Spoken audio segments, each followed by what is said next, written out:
National Weather Service in Birmingham has issued a severe thunderstorm warning for north central Tilton County, southeastern Tuscaloosa County, western Shelby County, Hood County, south central Jefferson County, until 6 a.m. Central Daylight Time.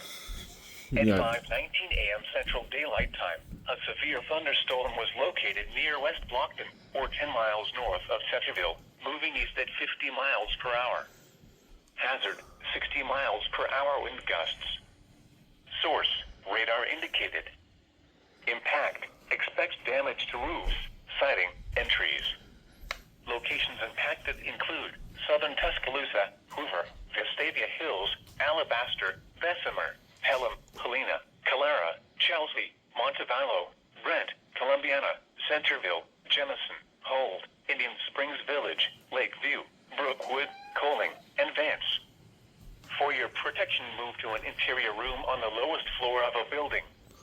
Repeating, a severe thunderstorm warning has been issued until 6 a.m. Central Daylight Time for the following counties in Alabama: Bibb, Chilton, Jefferson, Shelby, and Tuscaloosa.